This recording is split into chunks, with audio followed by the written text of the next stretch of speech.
What's going on, it's JTLive and welcome back to another episode of South Stand Stories, a series of course we go through everything happening in and around the world of Leeds United, and we have a little talk about it, and Leeds United have gone in there, done the business, and absolutely dismantled Everton today in a crushing victory.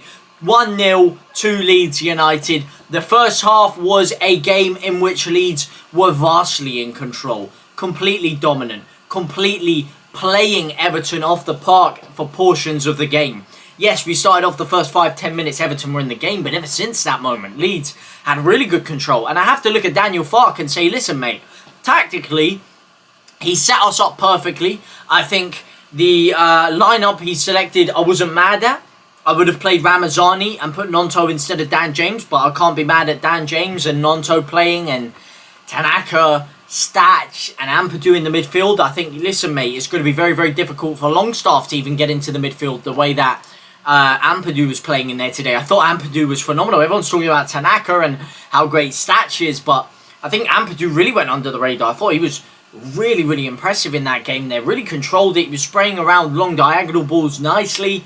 Dan James, I thought, struggled to get into the game a lot. I would have taken him off a lot earlier. Would have taken him off before Gnonto. Moved Gnonto to the right and then put, of course, I would have had Ramazani on the left. I would have had a lot of other options on the left that weren't Brendan Ron Son. But just sticking in chronological order, as I said, the first half vastly controlled. Just you can see, though, we are lacking that bit of quality in the final third. We're lacking that creator, that number 10, that metronome that's going to tick and pick the ball around. We're lacking that lethal number 9 who can make the runs in behind, the diagonal runs, can stretch out defences, can pull people around, can open up space for others, can link up with the wingers. We're lacking that fundamental bit of extra quality because we were pinging balls into the box left, right and centre in that first half there.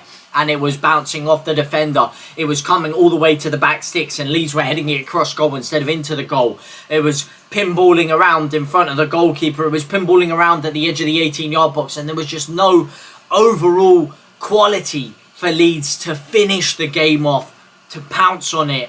And unfortunately, we went into the second half 0-0. And that's when Everton changed their game up a little bit. Brought Grealish on later on in the game, but just changed their style around a little bit, and they were a little bit more defensively assured and a lot more controlled. They were taking less risks. Leeds were having less opportunities, having a lot less joy, and it became a very stalemate second half for portions of it. Both sides really cancelling each other out. No side really taking the game to the other one. No side really gambling on opportunities and creating a plethora of great chances, and you sat there thinking, this is typical Leeds United once again, is it not? We dominate a half, we have a lot of great opportunities, a lot of moments in a game to win it, to get a goal, to get an edge, to get something going for us, and then unfortunately we decide to not take our chances. We decide to be a little bit lazy with it. We decide to be not have the urgency to go and get that goal and then get punished on the counter-attack. And we almost did get punished. They had a couple of decent chances. Tarkowski just blazing the header over the bar from a few yards out there. And you're thinking, is this skid mark defending coming back for Leeds United? We're starting to look shaky. We're starting to look like that drunk man on the pogo stick as Jack Grealish picks up the ball to come against us. But then everything changes. A triple change is made. And it was a very interesting triple change. Ampadu off for Gruev. Dan James off for Jack Harrison. And Pirot off for Nmecha. And that was a big one. That was a big one. Do I think those changes won the game for Leeds? No, I don't think those changes won the game. I don't think Jack Harrison offered anything more than Gnonto did at all. I would have kept Gnonto the entire game if you weren't going to play Ramazani. Do I think Aronson offered anything that Dan James or Gnonto didn't offer? No. I mean, maybe defensively tracking back a little bit at the end there, but otherwise, no. Do I think Gruev offered anything Ampadu didn't? No. But it just allowed Leeds to keep the fresh legs, keep things ticking on. I disagree with those changes, and I would actually say the changes that were made kind of scare me a little bit moving forward. The fact that he is still relying on playing Jack Harrison. The fact that Leeds don't have quality off the bench. The fact that we were playing Aronson as an out-and-out left winger for a large portion of that second half there, or a decent portion of it at least. That would leave me a little bit concerned going forward into games like Arsenal and Newcastle, who have the quality to pick you apart, get one opportunity and take the game off you. So I do think there are question marks around Farke still because of that. But at the end of the day, those changes were made. The big man Nmecha was on. And then the ball was actually won up decently high up the pitch by Gruev, who, you know, surprisingly is getting game time, coming on before Longstaff even. And won the ball high up the pitch. Leeds get a counter-attack. Nmecha cuts inside. A little bit of funny business. Gives it across to Stach, who was supreme again today. Anton Stach, one of the best midfielders in the league. This guy is so good, Anton Stach. An absolute generational midfielder. I said Tanaka was going to win Midfielder of the Year in the Premier League. I might have to change that. And I think I have changed it to Stach, because that guy is different caliber. And he's our set piece taker now. And he's great at taking set pieces. But he rips the shot. And it is just disgraceful. I mean, I think he might have been thinking that we were playing in the 19th century. Tarkowski. He might have been thinking that we were playing in the 19th century. Sticking his arm out like that. You can see the ball is clearly whistling into the goal. Pickford has no chance of catching it. He's never going to get there in a million years. It's flying into the top corner. And then he sticks his arm out. I mean, he comes sliding across like he's doing the Shaolin Shuffle. And his arm, I mean, how anyone can tell me that is inside the silhouette of the human body.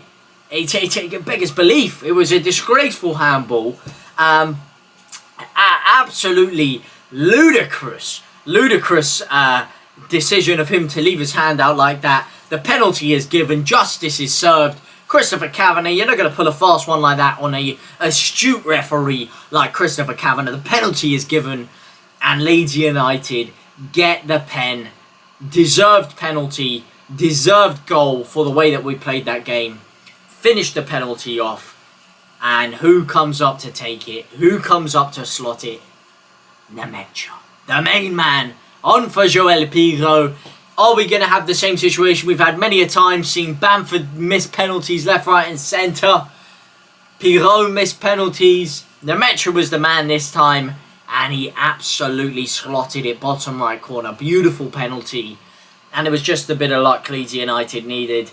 Yes, it was a dubious decision, that is one way to put it, but yes, it was. But we deserved the luck, I feel. We deserved the luck. We deserved the win on the basis of how we played that game. But when we're making these changes, the golfing quality between some of our better starting players and some of the other players is cataclysmic, mate. Dan James and Nonto together are not standout wingers to be featuring in European competitions. You need more quality than that, a lot more quality than that. And we have gone backwards. We're still going backwards. If we sign Okafor, that is going backwards on Solomon's quality. He's not even as good as Solomon. I don't understand it. And then you expect Leeds to challenge and survive. We do need a bit more quality, because when we start to make those changes as well, it starts to look more like a championship squad. I have to say, standout performances though. Tanaka, Stach, Goodmanson, so good. So good. And Nmecha scored his goal, so fair play to him. And he actually was decent. His hold-up play in the last few minutes was actually decent in there as well. So a bit of credit to him as well, where it's deserved. Ampadu I thought was great. Struijk I thought was very good.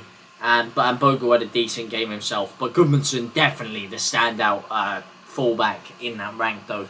But let me know what you guys think down below. Were you happy with that performance? Do you think things need to change?